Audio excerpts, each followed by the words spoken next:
Pyramid meditation channel ప్రేక్షకులకి నమస్కారం.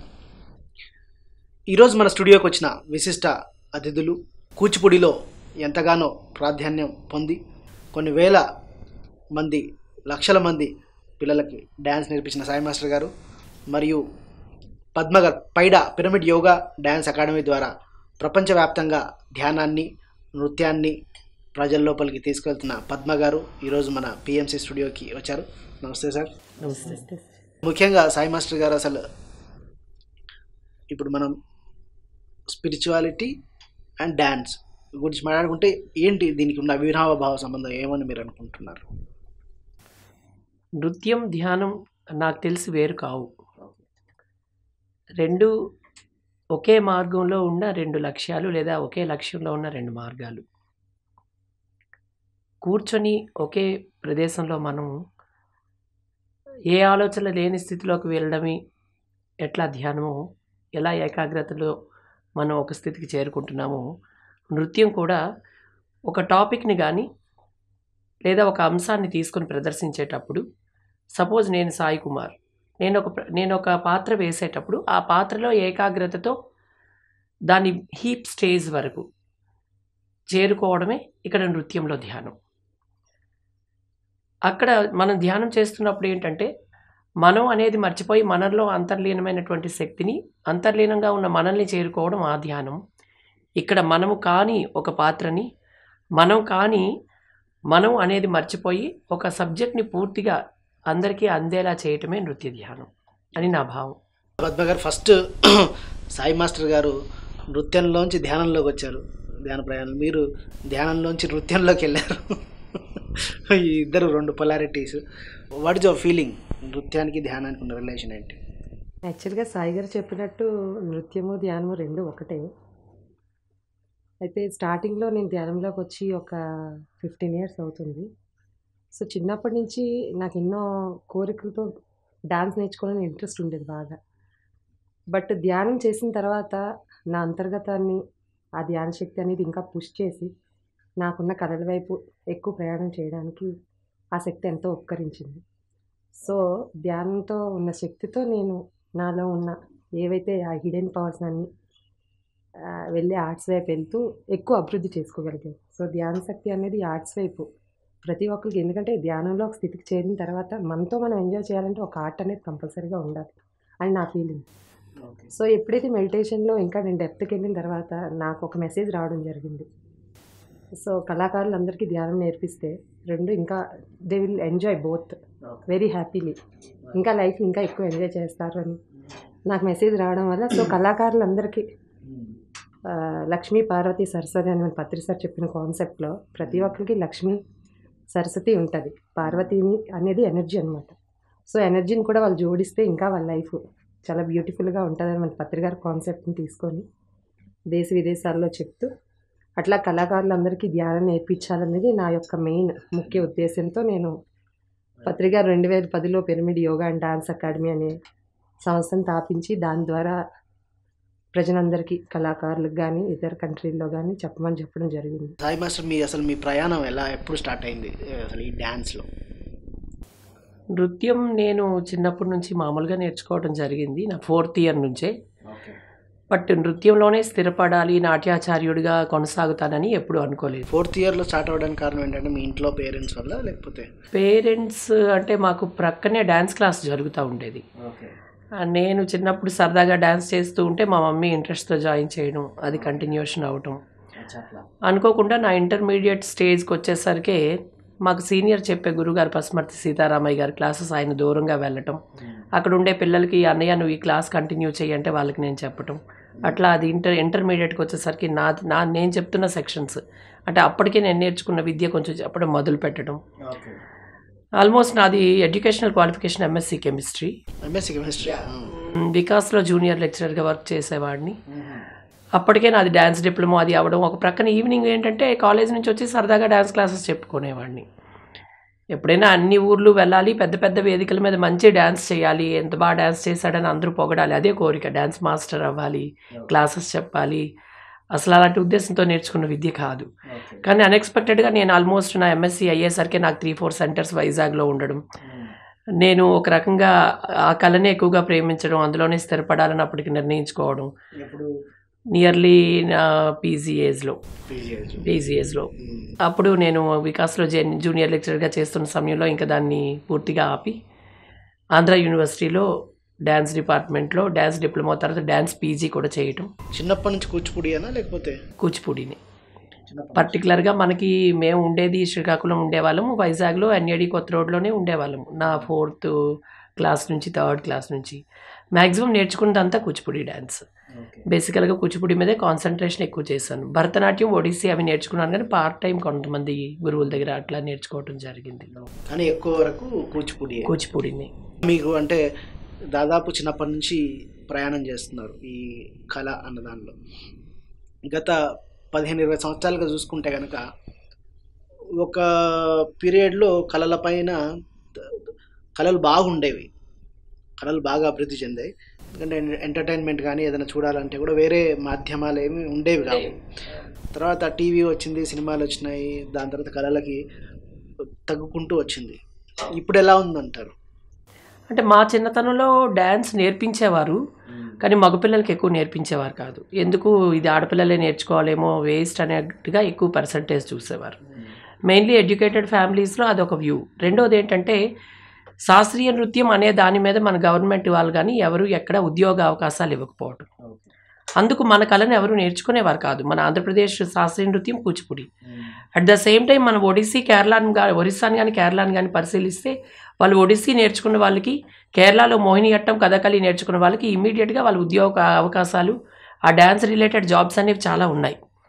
అందుకు నా చిన్నతనంలో ఎవరు నేర్చుకునే వాళ్ళు కాదు. ఏదో నేర్చుకున్నా ఆ చుట్టుప్రక్కల ఉండే కొంతమందికి సరదాగా వాళ్ళు నేర్పించడం అంతవరకు మాత్రమే అది ఒక ఉపాధి. రెండోది మీరన్నట్టు అప్పుడు మాధ్యమం తక్కువగా ఉండేది కనుక అట్లా చూసేవారు. మధ్యలో చాలా కాలం డ్యాన్స్ పెద్దగా ఆదరణ నోచుకోలేదని నాకు అనిపించింది. ఎందుకంటే వెస్ట్రన్ డ్యాన్స్ వాటి మీద ఉన్న క్రేజ్ అంతా వీటి మీద ఉండేది కాదు. బట్ ఈ మధ్య రీసెంట్గా ఒక 4-5 ఇయర్స్ నుంచి నేను గమనించింది ఏంటంటే ఇప్పుడు చాలా ఐడియాలజీ పెరిగింది ప్రతి పేరెంట్కి. ప్రతి ఒక్కరూ ఎడ్యుకేట్ అయ్యారు. ఎంత వెస్ట్రన్ డ్యాన్స్ నేర్చుకున్నా, అరోబిక్స్ నేర్చుకున్నా, ఇంకొకటి నేర్చుకున్నా, క్లాసికల్ డ్యాన్స్కి ప్రాధాన్యత వచ్చింది. ఇంకొకటి ఏంటంటే కూచిపూడి డ్యాన్స్లో డిప్లొమాలు, సర్టిఫికేట్ కోర్సులు, పీజీలు, డాక్టరేట్లు ఈ కోర్సులు బయటకు వచ్చాయి. ఇంకొకటి ఏంటంటే ఒక 1 year బిఫోర్ మనకి గవర్నమెంట్ స్కూల్స్లో ప్రైవేట్ డ్యాన్స్ టీచర్స్ పోస్టింగ్స్ తీశారు. ఈ ఇయర్ డిఎస్సిలో గవర్నమెంట్ డ్యాన్స్ టీచర్స్ పోస్టింగ్ తీయాల్సింది అక్కడి వరకు వచ్చి ఆగింది. అంటే ఇన్ ఫ్యూచర్ డ్యాన్స్ టీచర్స్ ఇది ఒక పోస్టింగ్ ఉంది, ఇది ఒక కళ, ఇది ఒక విద్య, దీన్ని ఓన్లీ వినోదపరచడానికే నేర్చుకోవడం కాకుండా ఒక ఉపాధి రూపంలో కూడా నేర్చుకోవచ్చు అనేసరికి ఇప్పుడు ఇంట్రెస్ట్ చూపించి నేర్చుకుంటున్నారు ఒక యాంగిల్లో. ఇంకొక యాంగిల్లో ఏంటంటే ఈ 4-5 ఇయర్స్లో గమనించడం చాలామంది హౌస్ వైఫ్స్, చాలామంది పెళ్ళిళ్ళైన ఆడవాళ్ళు ఇదివరకు కరెక్ట్గా 12-13 ఏళ్ళ వరకు అమ్మాయికి నేర్పించేవారు. కరెక్ట్గా ఒక మెచ్యూరిటీ ఏజ్ వస్తుంది అనేసరికి ఇంకా అమ్మాయిలు డ్యాన్స్ చేయొద్దని అనేసేవారు. మేము చిన్నప్పుడు నేర్చుకునే ఏజ్ అంటే నియర్లీ 15-18 years బ్యాక్ నేను చెప్తున్నాను, 20 years బ్యాక్. ఇప్పుడు అలా కాదు. ఇప్పుడు మ్యారీడ్ ఎంబీబీఎస్ చదువుతున్న వాళ్ళు, డాక్టర్స్ చేస్తే ఏదో జాబ్స్ చేసేవాళ్ళు, ఇంజనీర్స్, ఎస్పెషలీ హౌస్ వైఫ్స్. మేము అప్పుడు నేర్చుకోలేకపోయాము. ఇప్పుడు మా పిల్లలు పెద్దవాళ్ళు అయ్యారు, వాళ్ళు స్కూల్స్కి వెళ్తున్నారు. మేము ఖాళీగా ఉండే కంటే డ్యాన్స్ నేర్చుకుంటే బాగుంటుంది. ముఖ్యంగా శాస్త్రీయ నృత్యం కూచిపూడి అనేది మన భారత రామాయణ ఇతిహాసాలు, భాగవత ఇతిహాసాలు, ఆ కథాంశాలతో కూడి ఉంటుంది. దీని ద్వారా సత్ప్రవర్తన, మన సంస్కృతి, మన కళలు, మన ఒక్క దైవ సంబంధ గాథలు ఇవన్నీ కూడా చాలా సులువుగా తర్వాత తరానికి అందజేయగలుగుతాము. అట్ ద సేమ్ టైం మనం ఏ ఏరోబిక్సో ఇంకొకటో నేర్చుకుంటే బాడీకి ఎక్సర్సైజ్ మామూలు, కానీ ఇదైతే బాడీకి physically, mentally, spiritually exercise, spiritually వాళ్ళ మనసు పరివర్తన, చేంజింగ్ వస్తుంది అనే ఒక వ్యూలో ఇప్పుడు ఎక్కువగా నేర్చుకుంటున్నారు, చేంజ్ అయ్యారని నా భావన. మళ్ళీ ఇప్పుడు పెరుగుతుంది అని అనిపిస్తుంది 100%.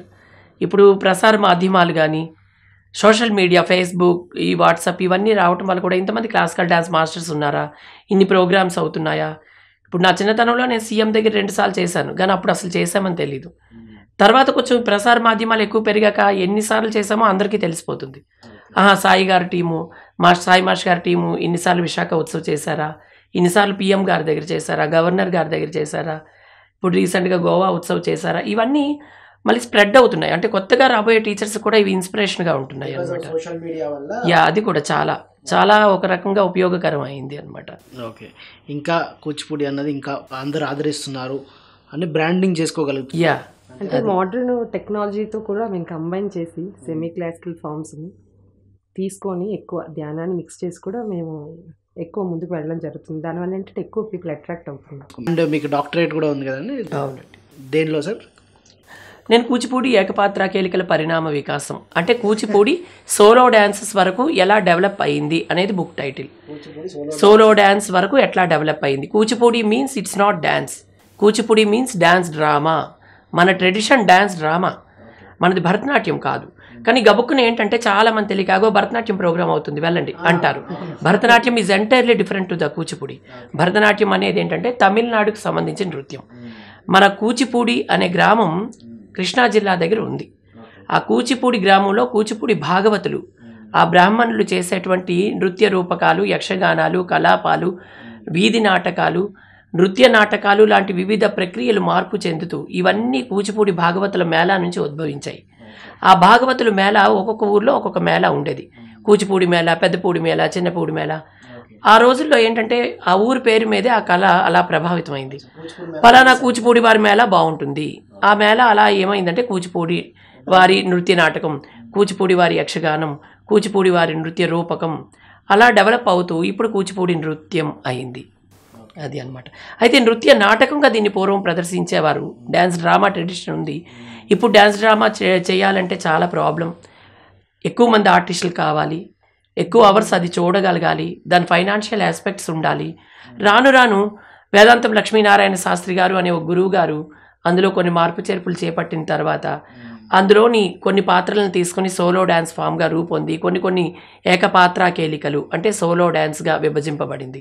అంటే ఇవాళ కూచిపూడి ప్రదర్శన అంటే 4-5 నర్తకులు వచ్చి సోలో డ్యాన్సెస్ చేసి ఇది కూచిపూడి ప్రదర్శన, కూచిపూడిలోని కొన్ని అంశములు తీసుకొని ప్రదర్శన అని చూపించగలుగుతున్నాం అనమాట. అంతేకాదు కూచిపూడి పూర్తిగా మగవాళ్ళు మాత్రమే నేర్పించే విద్య పూర్వం. అవునా? ఎట్టి పరిస్థితుల్లో స్త్రీలకు ప్రవేశం లేదు. ఎందుకని? అది కూచిపూడి అగ్రహారం బ్రాహ్మణులు మగవాళ్ళు మాత్రమే వేసి మగవాళ్ళు మాత్రమే నేర్చుకునేటువంటి విద్య, అప్పటి ఆచారం. అది సిద్ధేంద్ర యోగి విరచితమైనటువంటి కూచిపూడి విద్య. సిద్ధేంద్ర యోగి భామా కలాపాన్ని ఇచ్చారు కూచిపూడిలో. కూచిపూడి నర్తకులకు అప్పుడు భాగవతులకు మగవాడే సత్యభామ వేషం వేసుకొని ముక్కు చెవులు కుట్టించుకొని వేయాలి. అది అప్పటి సంప్రదాయం. తర్వాత రాను రాను ఏంటంటే స్త్రీలు కూడా వేయవచ్చు, నేర్చుకోవాలి, ఇది పవిత్రమైన కళ అనే ఉద్దేశంతో వేదాంతం లక్ష్మీనారాయణ శాస్త్రి గారు కొన్ని మార్పు చేర్పులు చేపట్టారు. అప్పటి నుంచి స్త్రీలు నేర్చుకోవడం జరిగింది. ఎవరైతే ఈ కూచిపూడి గురువులు ఉన్నారో వాళ్ళు దేవదాసులకు, రాజుల దగ్గర ఆస్థాన నర్తకులకు వారికి విద్య నేర్పేవారు. వాళ్ళు దేవదాసీలు, వాళ్ళు చేస్తుండే దేవదాసులకు మాత్రమే, దేవదాసీలకు, రాజనర్తకులకు ఇలాంటి కొంతమందికి నేర్పేవాళ్ళు. భోగం వాళ్లకు. వీళ్ళందరూ ప్రదర్శించే ప్రధాన విద్య భరతనాట్యం. అది భరతనాట్యం. దానికి బేసికల్ ఫాము, దానికి బేసికల్ సబ్జెక్ట్ అంతా కూడా పూర్వం భరతనాట్యం కళాకారులందరూ అక్కడ నుంచి వచ్చిన వాళ్ళు. ఏంటి డిఫరెన్స్ అండి రఫ్గా చెప్పుకోవాలండి భరతనాట్యం కూచిపూడి? కూచిపూడి మెయిన్ డిఫరెన్సెస్ అంటే కూచిపూడి భాగవతులు మగవాళ్లే ప్రదర్శించి భాగవత, రామాయణ, భారత ఇతిహాసాలను భాగవత మేళాలుగా, యక్షగానాలుగా, నృత్య నాటకాలుగా, డ్యాన్స్ డ్రామాస్గా ప్రదర్శించేవారు. భరతనాట్యం అనేది ఏంటంటే ఆ దేవాలయంలో దేవుని ప్రసన్నం చేసుకోవటానికి కానీ, ఒక రాజు దగ్గర ఉండేటప్పుడు ఆ రాజుని ఇంప్రెస్ చేయటానికి కానీ, ఒక వెలయాలిగా ఉండేటప్పుడు ఆ వేసి ఆ చుట్టుపక్కల వాళ్ళని ఆకట్టుకోవటానికి కానీ ఉండేటువంటి కళ భరతనాట్యం. అందులో పదాలు, శబ్దాలు, వర్ణాలు ఎక్కువగా ఉండేవి. ఈ శబ్దాలు ఏంటంటే దేవుడికి సంబంధించిన శబ్దాలు, కృష్ణ శబ్దం, రామ శబ్దం, ఇలాంటి శబ్దాలు ఉండేవి. అదే రాజుల దగ్గరికి వెళ్ళేటప్పుడు తులువరాయ శబ్దం, ఈ రాజుల్ని పొగుడుతూ చేసే శబ్దాలు ఉండేవన్నమాట. ఆ రాజుల్ని వాళ్ళు ఇంప్రెస్ చేసుకుని పొగట్టడం అనేది ఉండేది. చెప్పాలంటే ఇంప్రెస్ చేయడానికి చేసేది భరతనాట్యం. అంటే ఎదుటి వాళ్ళని మాత్రం, అంటే కొంతవరకు స్వార్థ ప్రయోజనాలకు అని కూడా అనడానికి లేదు. ఒక రకంగా అప్పటి పరిస్థితుల దృష్ట్యా ఎంటర్టైనింగ్ కోసం ఉండేది. సబ్జెక్ట్ ఓరియంటెడ్తో పాటు ఇది ఏంటంటే పూర్తిగా భాగవతులు అందించినటువంటి విద్య కూచిపూడి. అది భాగవతులు అంటే కూచిపూడి అగ్రహారపు బ్రాహ్మణులు, భాగవతం చెప్పేవాళ్ళు భాగవతులు అంతే. భాగవతం అభినయ రూపంలో చెప్పేవారు భాగవతులు, వారినే వీధి భాగవతులు అనేవారు. వీధిలో చేసేప్పుడు రాత్రిపూట ఏదైతే నాటకం వేసేవారో అదే మేకప్తో మరుసటి రోజు పగటి వేషానికి అడుక్కోవటానికి వెళ్ళేవారు. ఆనాటి పరిస్థితులు అలా ఉండేవి. అది రాను రాను యక్షగానాలుగా చేసేవారు, తర్వాత రూపకాలుగా, నృత్య నాటకాలుగా, అలా కొన్ని రోజుల తర్వాత సోలో డ్యాన్సెస్ కూడా చెప్పడం జరిగింది. అది సపోజ్ సీతారామ కళ్యాణం ఉందనుకోండి, సీతా ప్రవేశ దరువు అని ఉంటుంది. అంటే సీత ఎలా ప్రవేశిస్తుంది, అది ఇప్పుడు ఓన్లీ సీతా ప్రవేశ దరువు ఒక అమ్మాయి డ్యాన్స్ చేస్తుంది అనమాట. సపోజ్ భామా కలాపంలో భామా పాత్ర ప్రవేశ దరువు, భామనే సత్యభామనే, అది ఇప్పుడు 15 నిమిషాలు 10 నిమిషాలు ఒక అమ్మాయి ప్రదర్శన చూపించి వెళ్తుంది. నేటి తరానికి కూచిపూడి అంటే గబుకున ఆ భామా కలాపం చేసేసాము, అది భామా కలాపం కాదు. భామా కలాపంలోని ఒక పాత్ర ప్రవేశ దరువు సోలో ఫామ్గా అట్లా ఇది అయిందనమాట. తర్వాత ఏంటంటే అన్నమయ్య కీర్తనలకు, త్యాగరాజ కీర్తనలకు, ఇలా అన్నిటికీ కూడా నృత్య ప్రదర్శన ఇవ్వడం అనేది శ్రీకారంగా చుట్టుకున్నారు మన భాగవతులు. ఆ రోజుల్లోనే ఒక రాజు అక్కడ ప్రజల్ని పీడిస్తూ ఉంటే సాంఘిక దురాచారాలను అరికట్టడానికి ఒక సోషల్ బ్యాలే చేశారు కూచిపూడి నృత్యంలో. దానిని తానీషా ప్రభువు మెచ్చుకొని ఆ కూచిపూడి అనే అగ్రహారాన్ని ఫ్రీగా ఇచ్చాడు. అదే కూచిపూడి గ్రామం. అంటే ఈ కళలో ఆ రోజు నుంచే సామాజిక స్పృహను కలిగించడంలో ఉపయోగపడింది. ఇప్పుడు ఒక సబ్జెక్ట్ మీద సినిమాలు ఎలా తీస్తామో అట్లా సబ్జెక్ట్ మీద ప్రిపేర్ చేసాము. ఇప్పుడు అదే పంథాలో మనం ఏంటంటే కూచిపూడిని ఇవాల్టి వరకు పాత పంథాన్ని మనం తీసుకుంటూ మనం ధ్యానం ఎందుకు చేయాలి, ధ్యానం వల్ల కలిగే లాభం ఏమిటి, ఒక జీవిని స్పిరిచువాలిటీ, ఒక జీవిని ఎందుకు హింసించకూడదు, శాకాహారం ఎందుకు తినాలి, ఇటువంటి కొన్ని కాన్సెప్ట్లను తీసుకొని, అదేవిధంగా బుద్ధుని జీవిత చరిత్ర ఏంటి, ఇలాంటి కొన్ని కాన్సెప్ట్స్ని తీసుకొని మనం కూచిపూడి నృత్యంలో బ్యాలెన్స్ అంటే నృత్య రూపకాలను మనం తయారు చేసుకొని మన భారతదేశంలోనే కూడా కాకుండా అనేక దేశాల్లో పైడా ఇంటర్నేషనల్, సాయినాథ్ కళా సమితి సంయుక్తంగా ప్రదర్శనలు ఇవ్వడం అనేది జరుగుతుంది. అంటే ఇక్కడ తద్వారా మన భారతీయ కూచిపూడి కళ, ధ్యానం రెండు at the same time spread చేయాలనేది మా ఉద్దేశం. అంటే ఇంతవరకు జనరల్గా ఏంటంటే ఏదో ఒక టాపిక్ తీసుకొని రామాయణం అలా చేయడం జరుగుతుంది.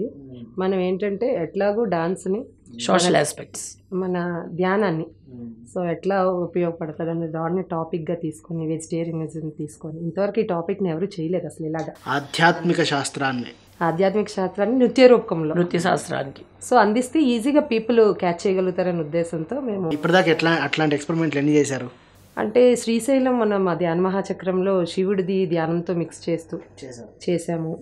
వెజిటేరియన్ కాన్సెప్ట్ మీద చేసాము. బుద్ధ చరిత్ర ఎలా ఉంది రెస్పాన్స్? దానికి రెస్పాన్స్ చాలా బాగా వచ్చింది.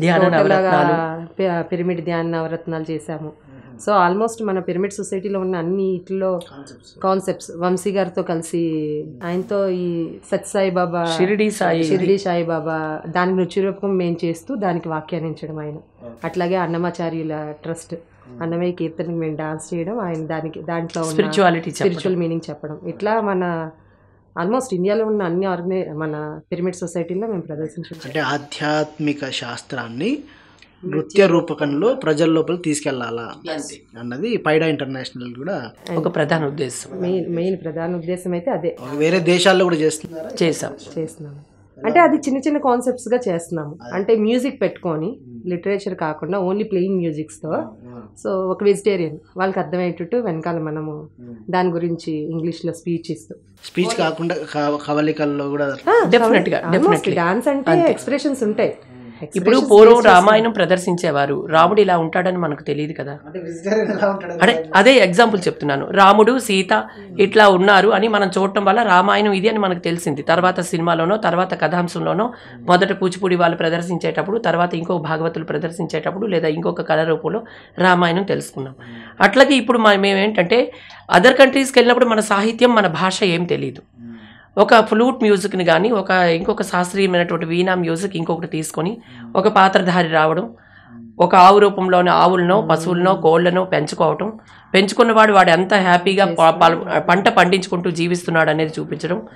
అట్ ద సెకండ్ సీక్వెన్స్లో ఇంకొకడు అదే కోళ్ళని చంపుతున్నాడు, ఇంకొక ఆవుల్ని చంపుతున్నాడు, దాన్ని చూపించడం. రెండింటిలో ఏది కరెక్ట్ అని ఫైనల్గా చెప్పడం. ఇలా ఒక కాన్సెప్ట్ని ప్రిపేర్ చేసుకొని వెజిటేరియనిజం మీద చూపిస్తున్నాం. అలాగే ఎగ్జాంపుల్ ఏంటంటే మెడిటేషన్ అంటే ఏంటి, ఎంతసేపు చేయొచ్చు, చేయటం వల్ల వాళ్ళు ఏ విధంగా చేంజెస్ అవుతున్నారు, చేయని వాడు ఎలా ఉండిపోతున్నాడు చూపిస్తున్నాం. అంటే ఇప్పుడు ఏదైనా ఒక మంచి చెప్పాలనుకునేటప్పుడు మనకి ఎప్పుడో పురాతనం నుంచి ఉండేటువంటి ప్రిన్సిపల్ ఇది. సాధారణంగా మనం డైరెక్ట్గా వెళ్ళి ఈవెన్ మనకే ఎవరైనా కొత్త వాళ్ళు ఏదైనా చెప్పినా అది వెంటనే నమ్మాలనిపించదు, ఒకవేళ నమ్మినా ఆచరించాలనిపించదు.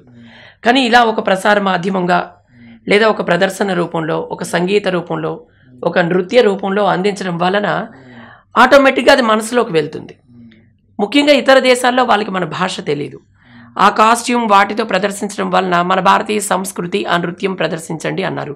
నృత్యంతో వాళ్ళు ఏదో ఒక థీమ్ ఇమ్మంటారు. ఎస్పెషల్లీ అదర్ కంట్రీస్లో మెడిటేషన్ అంటే చాలా పవిత్రంగా, చాలా సిన్సియర్గా చేసేటువంటి ప్రక్రియ. ఆ ధ్యానం యొక్క విలువ విపరీతంగా తెలిసినటువంటి మనుషులు వాళ్ళు. ఆ ధ్యానానికి సంబంధించి, బుద్ధుని జీవితానికి సంబంధించి, వెజిటేరియనిజంకి సంబంధించి చెప్పినప్పుడు మన హిందూ ధర్మ శాస్త్రాలు, ముఖ్యంగా మన ఆధ్యాత్మిక శాస్త్రం, మన స్పిరిచువాలిటీ యొక్క గొప్పతనం ఈ నృత్యం రూపంలో చూపించడం వలన నాకు తెలిసి మన హిందువుల గొప్పతనం, మన భారతీయత ఇంకా ఎక్కువ గౌరవింపబడుతుందని నా మీరు ఉద్దేశం. వియత్నాంలో చేశారు కదా సార్? చాలాసార్లు రేపు కూడా వెళ్ళబోతున్నారు. రేపు 17వ తారీఖు నైట్ వెళ్తున్నాము. 19th వియత్నాంలో ప్రోగ్రామ్ ఉంది వెజిటేరియనిజం మీదే. పత్రి సార్ కూడా వస్తున్నారు. పత్రి సార్ వస్తున్న ప్రోగ్రాంలోని 20th వియత్నాం ఇంటర్నేషనల్ యూనివర్సిటీలో పత్రి సార్ది మెడిటేషన్, నాది డ్యాన్స్ అండ్ స్పిరిచువల్ ఆర్ట్స్ మీద వర్క్షాప్ ఉంది. వెజిటేరియనిజం పైన, ధ్యానం పైన ఇంతకుముందు చేసినప్పుడు ఎలా ఉంది సార్ స్పందన? చాలా ఎక్కువ, చాలా బాగా వింటారు. మనం 1 hour కాదు, 2 hours కాదు, 3 hours కాదు, ఎంతసేపు చేస్తున్నా కూడా అప్పుడే అయిపోయిందా అన్నట్లు చూస్తారు.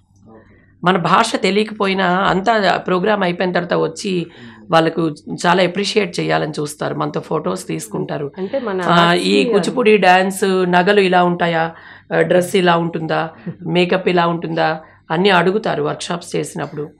సార్ ఇంకొక డౌట్ వచ్చింది నాకు. ఇప్పుడు సినిమా షూటింగ్ అనుకోండి, మేకప్ మ్యాన్లు ఉంటారు, కాస్ట్యూమ్ డిజైనర్స్ ఉంటారు, ఇంచుమించు ఇది కూడా అంతే.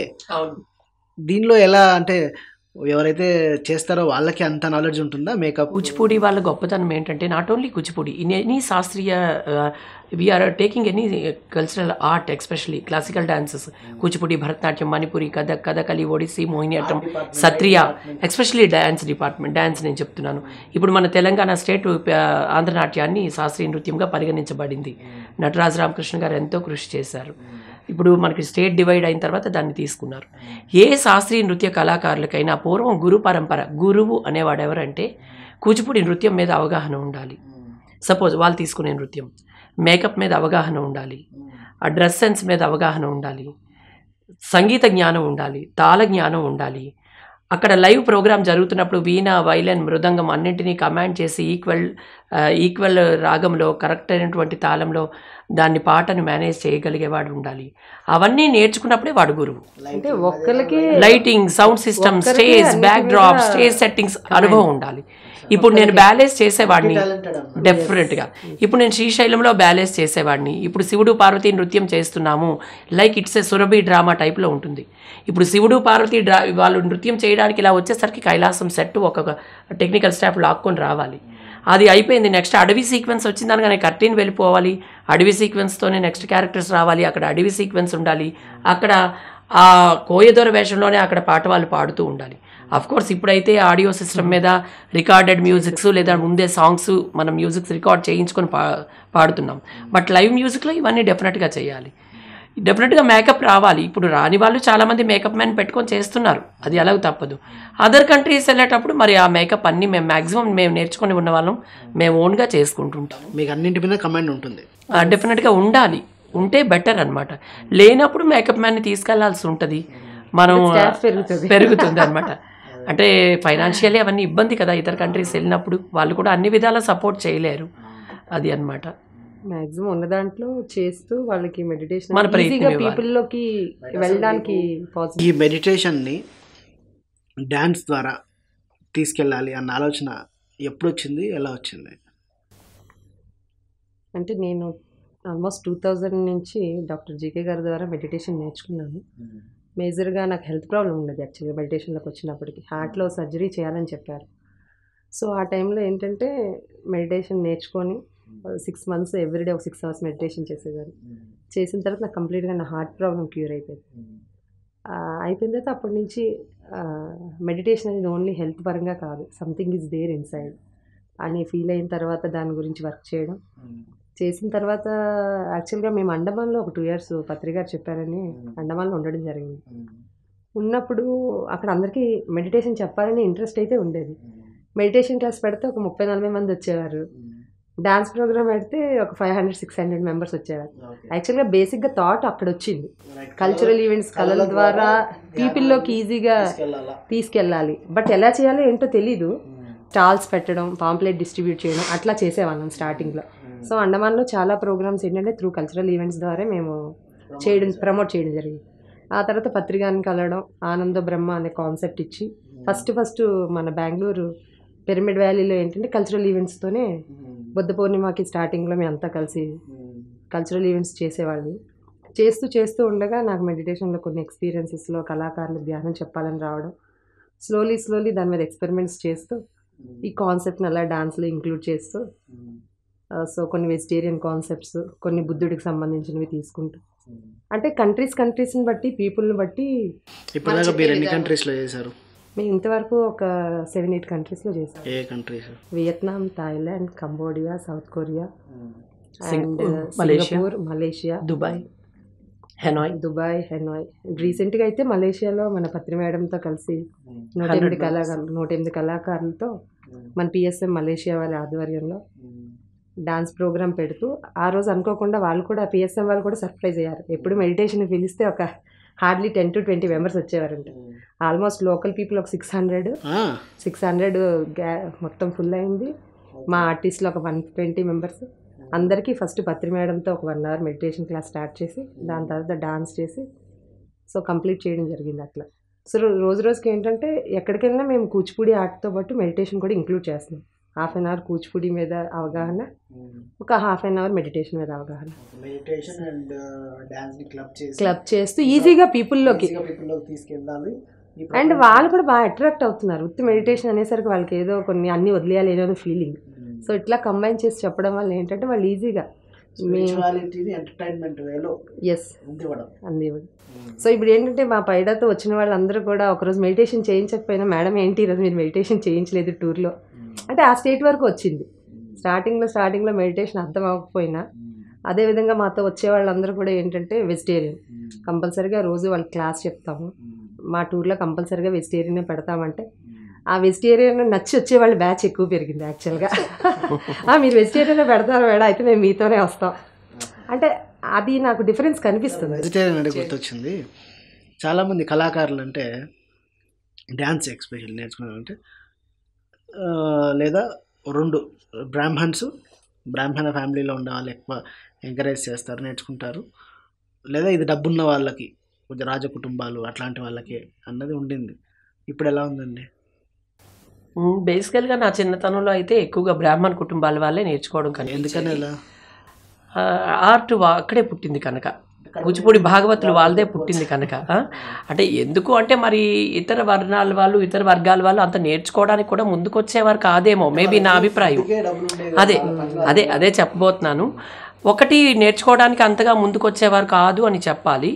రెండోది ఏంటంటే ఒక రకంగా ఇతర వర్ణాల వారికి అంత ఎంకరేజ్మెంట్ కూడా నా చిన్నతనంలో ఉండేది కాదేమో. అంటే అప్పటి గురువు పాత సినిమాల్లో కూడా చూపిస్తారు కదా, నువ్వు క్షుద్రులు, నువ్వు డ్యాన్స్ నేర్చుకోవద్దు అని చెప్పేవాళ్ళు. ఇప్పుడు గురువుల్లో అలా లేదండి. ఇప్పుడు ఎందుకంటే కూచిపూడి ప్రిన్సిపల్ వేదాంతం రామలింగ శాస్త్రి గారు, అదే అలా కాకపోయినా ఇప్పుడు కూచిపూడి అనేది ఆ గురువులది, వారి విద్య. నేను యాక్చువల్గా ఐఎమ్ నాట్ బ్రాహ్మిన్, మేము ఒడ్డి పండాస్ అంటే అట్లా ఉన్నాయి. నేను అందుకే మీకు ఎగ్జాంపుల్ చెప్తున్నాను. ఆయన కూచిపూడి ఇప్పుడు తెలుగు యూనివర్సిటీ ప్రిన్సిపల్ గారు డాక్టర్ వేదాంతం రామలింగ శాస్త్రి గారు, అలాగే కూచిపూడికి మరొక ఎక్స్పోనెంట్ రాధేశ్యామ్ గారు. వీళ్ళందరూ కూడా ఇప్పుడు ఈ వర్ణం ఆ వర్ణం అని ఉండదు. చాలా బీసీ, ఎస్సీ, ఎస్టీ అందరు పిల్లలకి కూడా యూనివర్సిటీస్లో వాటిలో సరిసమానంగా విద్య చెప్తూ, మా విద్యను మీరు నేర్చుకోండి, కూచిపూడి విద్య అందరికి అందివ్వండి, ఇది మన కళ అని ప్రోత్సహిస్తున్నారు. ఇప్పుడు ఈ అన్ని క్యాస్ట్, అన్ని వర్ణాలు, అన్ని తరగతులు, అన్ని ఫైనాన్షియల్ స్టేటస్ వాళ్ళకి కూడా ఇది నేర్చుకోవచ్చు, ఇది కూడా నేర్చుకోవాలి అనే ఒక ఇంపాక్ట్ కూడా పెరిగింది. ఇప్పుడు మీరన్నట్లుగా కొన్ని స్టేజెస్లో నాకు కూడా ఎవరు సపోర్ట్ చేయలేదు, నేను బ్రాహ్మణ్ కాకపోవటం వల్లే. అంటే నేను ఓపెన్గా చెప్తున్నాను. బట్ కాకపోతే ఇప్పుడు ఆ చేంజింగ్ అయితే వచ్చింది, నాకు కనిపించింది. అంతే. ఇప్పుడు నాకు 42 ఇయర్స్ అంటే నేను 18 ఏళ్ళు పిల్లడప్పుడు నేర్చుకున్నప్పుడు జనరల్గా అప్పుడు ఆ ప్రియారిటీ ఉండేది. ఆ బ్రాహ్మణ్స్ పిల్లలకే ముందు చెప్పేవారు, వాళ్ళకే చెప్పేవారు, లేదా ఫైనాన్షియల్గా స్టేటస్ ఉండే వాళ్ళకి చెప్పేవారు, పేర్లు అనవసరం. అది నేను కూడా ఫేస్ చేయడం జరిగింది. బట్ నా అదృష్టవశాత్తు ప్రజెంట్ నేను నేర్చుకున్న గురువులు ఎవరైనా కానీ, బాలకొండలరావు గారు కానీ, రామలింగ శాస్త్రి గారు కానీ, పసుమర్తి సీతారామయ్య గారు కానీ, డాక్టర్ ఎస్ మురళీబాబు గారు కానీ, లేదా ప్రతాప్ మాస్టర్ గారు కానీ, వీళ్ళెవరు నాకు ఇబ్బంది కలగజేసే గురువులు నాకు రాలేదు. నేను తర్వాత మధ్యతరగతి కుటుంబం నుంచే వచ్చాను. నాన్నగారు గవర్నమెంట్ వెటనరీ డాక్టర్, అమ్మ హౌస్ వైఫ్, ఒక బ్రదర్. నన్ను ఎందుకో సరదాగా వాళ్ళు నేర్పించినా నేను ఇందులోకి వచ్చినప్పటికీ వాళ్ళు కూడా ఎంకరేజ్ చేయడం వల్ల నేను ఎక్కువగా ఏ విద్యార్థులకి ఇబ్బంది పెట్టకుండా వీలైతే ఇంకా నేనే సర్వీస్ చేస్తూ ఫ్రీగా విద్య నేర్పుతూ వాళ్ళకి ఇదే విద్యలో ఉపాధి చూపిస్తూ వెళ్ళే మార్గంలో వెళ్తున్నాను. నా దగ్గర నేర్చుకున్న ఎంతోమంది విద్యార్థులు డ్యాన్స్ డిప్లొమాలు, డిగ్రీలు, పీజీలు చేశారు. సుమారు వైజాగ్లోనే 7-8 సెంటర్స్ పెట్టుకున్న స్టూడెంట్స్ ఉన్నారు. అవుట్ సైడ్ చాలామంది ఉన్నారు. ఇప్పుడు పద్మా మేడం ఉన్నారంటే ఆమె నా దగ్గర 10-15 ఏళ్ళుగా డ్యాన్స్ నేర్చుకుంటున్నారు. డాక్టర్ జీకే గారి ఫ్యామిలీ వల్లనే, అప్పాజీ గారి ఫ్యామిలీ వల్లనే మొట్టమొదటి ధ్యానం అనేది మాకు తెలిసింది. అప్పుడు మాకు అసలు ధ్యానం తెలీదు. మేము కూడా ధ్యానం అంటే మామూలుగా అంతే అలా విని వదిలేసాం. కానీ మేము పిఎస్ఎస్ఎంకి ప్రోగ్రామ్స్ చేయడం వలన పత్రిసార్ ఏంటి, ధ్యానం ఏంటి, మేము ఎంత గొప్ప విద్య నేర్పామో అంత గొప్ప విద్యను అందుకోగలిగాం. అది ఒక గొప్ప విషయం అనమాట. ఈ ఇద్దరు స్పిరిచువల్ మాస్టర్స్, ఇద్దరు ఒక మంచి డివోషనల్ మాస్టర్స్ కలిసినప్పుడు మంచి ఆస్పెక్ట్ మొదలవుతుంది అనడానికి ఇదే నిదర్శనం. ఇప్పుడు మేము చేస్తున్న కాన్సెప్ట్ వీళ్ళు చూస్తున్నప్పుడు వీళ్ళకి ఐడియా వచ్చింది. మీరు రామాయణం చేస్తున్నారు సార్, భారతం చేస్తున్నారు, మా బుద్ధుడిది ఏమైనా చేస్తారా, తర్వాత ఏమైనా పత్రిసార్ మీద చేస్తారా, ఆ రెండు చేసాం. తర్వాత ఇప్పుడు కొంచెం వెజిటేరియనిజం మీద ట్రై చేస్తారా, తర్వాత మెడిటేషన్ మీద చేయగలరా.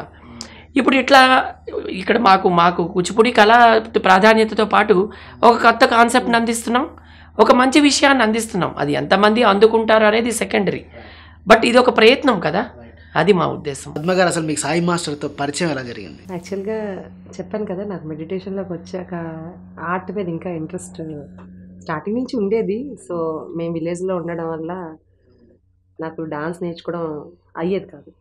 సో ఎప్పుడైతే చింతలగ్రహారం విలేజ్లో, సో ఎప్పుడైతే మెడిటేషన్ జీకే గారితో వివాహం అయిన తర్వాత, సో బ్యాక్గ్రౌండ్ వాళ్ళకు కూడా నాకు ఇంట్రెస్ట్ ఉందని తెలిసి అప్పటికే మెడిటేషన్లో డెప్త్గా ఉండడం వల్ల సరే ఏదో ఒక ఆర్ట్ నేర్చుకోవాలని పుష్ చేయడం ఇంట్లో వాళ్ళ సహకారంతో. సో అక్కడక్కడ నేను తిరిగేదాన్ని ధ్యానం కోసం, డాన్స్ కోసం. అయితే ఎక్కువ మనం ఈ మెడిటేషన్ ప్రచారంలో భాగంగా నేను అండమాన్లోని, ఒరిస్సాలోని, సో డిఫరెంట్ స్టేట్స్లో నేను 2-3 ఇయర్స్ ఉండి మన ధ్యాన ప్రచారం పిఎస్ఎంని స్ప్రెడ్ చేయడం జరిగేది. సో ఎక్కడుంటే డాన్స్ మీద ఇంట్రెస్ట్తో నేను ఎక్కడుంటే అక్కడ అండమాన్లో ఉండేటప్పుడు కేరళ డాన్స్, ఒరిస్సాలో ఉన్నప్పుడు ఒడియా, కొంచెం అంటే డ్యాన్స్ మీద పేషెంట్తో అన్నీ తెలుసుకుని ఉంటే మంచిదే కదా అనే ఉద్దేశంతో నేర్చుకుంటూ ఉండేదాన్ని. బట్ కూచిపూడి ఎక్కువ నేర్చుకోవాలని ఉండేది. బట్ అప్పుడులో ఏంటంటే 10-12 ఇయర్స్ బ్యాక్ అంతే. ఇంకా అప్పుడు గురువులందరూ ఏంటంటే చాలా వస్తేనే నేర్పించేవారు అనమాట. సో నేను ఎప్పుడు వస్తే అప్పుడు ఫ్లెక్సిబుల్గా ఉండే మాస్టర్ ఎవరు ఉంటారా అని వెతుక్కుంటూ ఉండేదాన్ని. సో ఆ టైంలో నాకు సాయి మాస్టర్ కనెక్ట్ అవ్వడం, సో ఎవరో చెప్పారు, ఈయనైతే మనం ఎప్పుడు వెళ్తే అప్పుడు ఫ్లెక్సిబుల్గా మన టైమింగ్స్ని బట్టి నేర్పిస్తారు అని చెప్తే, సో వెళ్ళిన తర్వాత సో మనకు అనుగుణంగా నాకు ఇప్పుడు నైట్ వచ్చినా, ఈవినింగ్ వచ్చినా, నేను ఏదో ఊరు వెళ్ళిపోయి 1 వీక్ తర్వాత వచ్చినా నాకు కావాల్సినట్టు ప్యూర్ అయితే ప్యూర్ ఐటమ్స్ నేర్పించడం. సో అట్లాగా నేర్చుకుంటూ నాకు బాగా ఇంట్రెస్ట్ని కూడా క్రియేట్ చేశారు. చేసిన తర్వాత నేను అందులో డాన్స్లోని సర్టిఫికేట్ కోర్స్ చేయడం జరిగింది. తర్వాత డిప్లొమా చేశాను. ఇప్పుడు Andhra university MA dance complete చేస్తున్నాను. చేస్తూ ఇంక అట్లా సాన్నిధ్యం పెరగడం వల్ల సో మా ధ్యానాన్ని అంతా ఆయన దేవుడు డాన్స్ అంతా మేము తీసుకొని సో ఒక 2 కంబైన్గా చేస్తూ వెళ్తే బాగుంటుంది ప్రజలకి. ఆయనకి డాన్స్ ఇవన్నీ మక్కువ ఎక్కువ, నాకు మెడిటేషన్ ఎలాగైనా స్ప్రెడ్ చేయాలని ఒక ఇంట్రెస్ట్ ఉండేది. సో 2 కంబైన్ చేస్తే వెళ్తే బాగుంటుందని చెప్పి గత 15 ఇయర్స్ నుంచి ఆయన మన సొసైటీలో ఆల్మోస్ట్ అన్ని ధ్యానయజ్ఞాల్లో పెర్ఫామ్ చేయడం జరిగింది కలిసి. సో అప్పటి నుంచి అట్లా ఈ ధ్యానాన్ని రెండింటిని కంబైన్ చేస్తూ ప్రచారం చేయడం జరిగింది. What is your future vision? నేను ఫ్యూచర్ విజన్ అయితే pyramid Yoga and Dance academy ద్వారా సార్ అయితే ఈస్ట్ ఏషియన్ కంట్రీస్ అన్నీ చేయమని చెప్పారు. టోటల్గా 10 కంట్రీస్, ఈ బ్యాంకాక్ ఇవన్నీ. సో అందులో ఆల్మోస్ట్ 5-6 కంట్రీస్ ఆల్రెడీ కవర్ చేశాము. సో నేను ఎంఏ డాన్స్ చేస్తూ ఉండడం వల్ల ఈ 2 ఇయర్స్ నేను కొంచెం ఇండియాలో ఉండడం జరిగింది.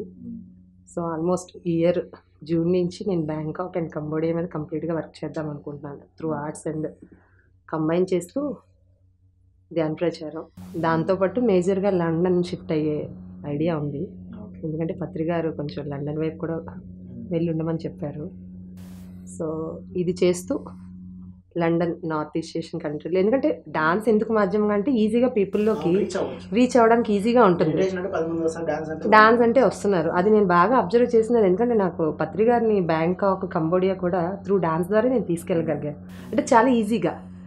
సో నా ఫ్యూచర్ కమింగ్ ఏంటంటే ఈస్ట్ ఏషియన్ కంట్రీస్ని చేస్తూ లండన్లో ప్రపంచవ్యాప్తంగా ధ్యానాన్ని, డాన్స్ని కలిపి తీసుకెళ్ళాలా. అనేది మా ముఖ్య ఉద్దేశం. సాయి గారు, మీ లక్ష్యాలు ఏంటండి? మీరు ఇప్పటిదాకా చూస్తే డాక్టరేట్ పొందారు, పుస్తకాలు రాశారు, ఇంకా కొత్తగా ఏం సాధించాలనుకుంటున్నారు? ఎప్పుడు ఏది సాధించాలి అనుకోలేదండి. అంటే నాకు తెలిసి అలా అనుకుంటే చేయగలమో లేదో కూడా తెలియదు. అంటే విజన్ ఉంటుంది కదా. ఏమి విజన్ లేదు సార్. కాకపోతే మనం వెళ్తున్న ప్రయాణం అంతే. అంటే విజన్ అయితే లేదు సార్, నేను అబద్ధం చెప్పటం లేదు. మనం వెళ్తున్న ప్రయాణంలో ఏవైనా తారసపడి ఇది ఎవరైనా చేయాలి అని అడిగితే, లేదా ఆ రోజుకి ఇది ఏదైనా చేయాలి అనిపిస్తే అలా చేస్తుంటాను అంతే. పర్టికులర్గా విజన్ ఏం లేదు. కాకపోతే మంచి కూచిపూడి ఆర్టిస్ట్గా ఉండాలి, హోల్ ఫ్యామిలీ కూచిపూడి ఆర్ట్ ఫ్యామిలీగా ఉండాలనేది కోరిక. అది ట్రై చేస్తున్నాను. మేబీ ఎంతవరకు అయితే అంత. అంటే నేను చాలామంది ఫ్యామిలీ మెంబర్స్ కూచిపూడి అగ్రహారం కుటుంబాలని చూసి ఇష్టం అనమాట. ఆ ఇష్టంతో భార్య భర్త ఇష్టంతో నేను నా రిలేటివ్స్ అమ్మాయినే పెళ్లి చేసుకుని ఆ అమ్మాయికి సరదాగా డ్యాన్స్ నేర్పాను. తను కూడా లైట్గా నేర్చుకుని ఇప్పుడు డ్యాన్స్లో పీజీ చేస్తుంది. రెగ్యులర్ ప్రోగ్రామ్స్ అవి చేస్తుంటాము. ఒక బాబు అండ్ పాప. బాబు 7 years, పాప 4 years. బాబు ప్రోగ్రామ్స్ చేస్తుంటాడు, పాప కూడా చేస్తుంటుంది. అది ఒక ఇష్టం.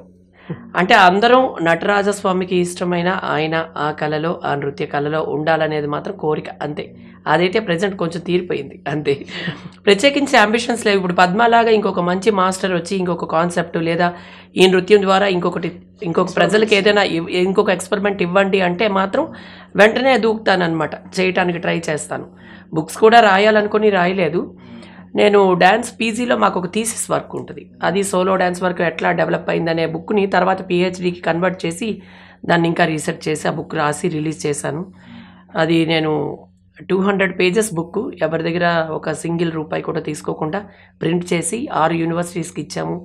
సుమారు 800 మంది స్టూడెంట్స్కి పంచాము. అలాగే భారతీయ శాస్త్రీయ నృత్యాలు, కూచిపూడి, భరతనాట్యం, మణిపురి, కథక్, కథకళి, ఒడిస్సీ, మోహినియాట్టం, సత్రియ అనే బుక్ కూడా ఆల్మోస్ట్ ప్రింటింగ్ స్టేజ్లో ఉంది. ఉంటుండగా తెలంగాణ విభజన జరిగింది. సో ఇప్పుడు మన భారతీయ శాస్త్రీయ నృత్యాల్లో ఆంధ్రనాట్యం కూడా ఉంది. దానికి కొంచెం రీసెర్చ్ చేసి అది యాడ్ చేయాలి. ఆ బుక్ ఒకటి రిలీజ్ కాబోతోంది. ఇంకొకటి అష్టవిధ నాయిక అవస్థలు క్షేత్రీయ పదాలలో. స్త్రీ యొక్క మానసిక సంఘర్షణలు 8 రకాలుగా ఉంటాయి అన్నమాట. స్త్రీ యొక్క మానసిక సంఘర్షణ అంటే స్త్రీ పడేటువంటి ఫీలింగ్స్. చెప్పండి సార్, 8 స్వాధీన పతిక అంటే తెలుగు రాకుండా అంటే అవి సాంస్క్రిట్ నేమ్స్ అన్నమాట. స్వాధీన పతిక అంటే తన స్వాధీనంలో భర్తను ఉంచుకోవాలి అనుకునేది. వాసిక సజ్జిక భర్త కోసం తయారై లేదా ప్రియుని కోసం తయారై రెడీగా ఉండేది. అది ఖండిత నాయిక అంటే తన వాడు ఎక్కడికి వెళ్ళినా ఖండించేది, నా దగ్గరే ఉండాలని కోరుకునేది. ఎస్. విప్రలబ్ధ అంటే దేశాంతరం కానీ ఏదైనా జాబ్ మీద కానీ భర్త వెళ్ళేటప్పుడు ఎదురు చూస్తూ బాధపడేది, వెయిటింగ్. కలహాంతరిత అంటే తన భర్త తప్పు చేయకపోయినా దెబ్బలాడి మళ్ళీ వాడి కోసం బాధపడేది అలా. లేదా ఏదైనా కలహం వచ్చిన తర్వాత కూడా భర్త మీద ప్రేమ బయటికి కలహిస్తుంది కానీ తన ప్రేమను చంపుకోకుండా నిజమైన ప్రేమను అప్పుడు బయట పెట్టుకునేది. అది కలహాంతరిత. అదేవిధంగా పోషిత భర్తుక అంటే దేశాంతరం, అదే బయటకు భర్త వెళ్ళినప్పుడు బాధపడేది, వెయిట్ చేసేది. ఇలా 8. అభిసారిక అంటే తనలో ఉండేటువంటి మదనావేశాన్ని లేదంటే శృంగారపరమైన కోరికలు చంపుకోలేక ఎంతవరకైనా తెగించగలిగేది.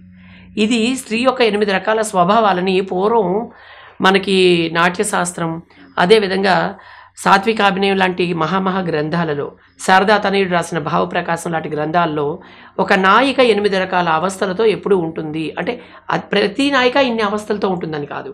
ఒక్కొక్క నాయిక 2-3 అవస్థలకు గురి కావచ్చు, ఒక అవస్థకు గురి కావచ్చు.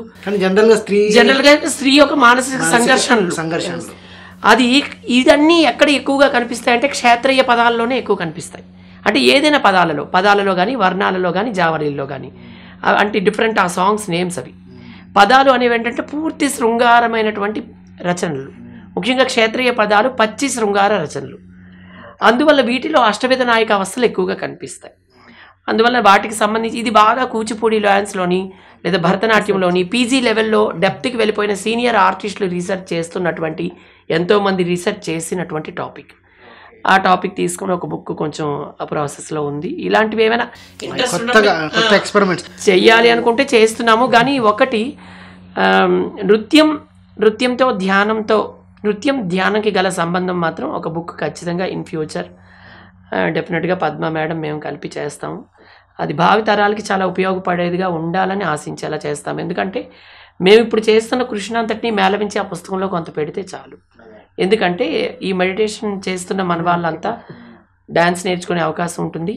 నృత్యం నేర్చుకుంటున్న కొన్ని వేల లక్షల కళాకారులు ధ్యానం దగ్గరికి వచ్చే అవకాశం ఉంటుందని మా కోరిక. ఆ బుక్ అంటే చాలామంది మన పిరమిడ్ మాస్టర్సే నేను వెళ్ళిన తర్వాత వాళ్ళకి మెడిటేషన్లో ఎక్స్పీరియన్స్ రావడం, కంపల్సరీగా ఏదో ఒక అదే బాగా మెడిటేషన్ చేసిన వాళ్ళు చాలా మందికి ఏదో ఆర్ట్ వైపు ఆటోమేటిక్ ఆకర్షితులు అవుతున్నారు. అంతేకాదు ఇప్పుడు మా నృత్యం కళాకారులు కూడా చాలా వర్క్ చేస్తాం. నాకు బేసికల్గా ఏంటంటే సరదాగా తీసుకునేవాడిని, మొదట్లో నెగ్లెక్ట్ చేసేవాడిని మెడిటేషన్ని, తర్వాత సరదాగా తీసుకునేవాడిని, తర్వాత ఏదో చేద్దాంలే అని చేసేవాడిని. నాకు ప్రాక్టికల్గా అర్థమైన విషయం అంటే నాకు వర్క్ లోడ్ చాలా ఎక్కువ ఉంటుంది.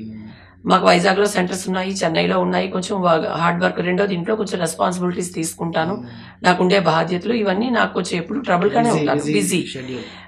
పని ఒత్తిడి, మానసిక ఒత్తిడి కొంచెం ఎక్కువ ఉంటుంది. దానిలో వచ్చే హెడ్ఏక్ని అవన్నిటిని కూడా చాలా ఈజీగా నేను ఓన్లీ మెడిటేషన్ వల్లే నేను రిలాక్స్ పొంది. ఇందులో పాటతో పాటు డైలాగులు కూడా ఉండేవి, వాళ్ళే స్వయంగా చెప్పుకునేవారు. ఆ రోజుల్లో అలా చెప్పుకునేటువంటి కళ యక్షగానం.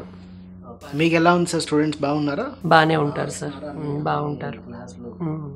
వైజాగ్లో మాకు 7-8 సెంటర్స్ ఉన్నాయి. సాయినాథ్ కళా సమితి అని పర్టికులర్గా మా పేరు మీదే మాదే బ్రాంచెస్ చెన్నైలో 3 ఉన్నాయి, అభిరాంపురం.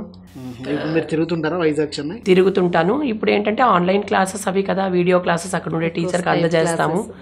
అక్కడ టీచర్ కూడా డిప్లొమా అన్నీ అయిపోయింది, పీజీ అయిపోయిన అమ్మాయి, మ్యారీడ్ ఒక అమ్మాయి. మీ ఇన్స్టిట్యూట్ పెట్టి మీ ఇన్స్టిట్యూట్లో ట్రైనర్స్ని పెట్టాము. వైజాగ్లో కూడా మొత్తం మా సెంటర్స్కి ఒక 7-8 మంది టీచర్స్కి మేము శాలరీస్ ఇస్తుంటాము.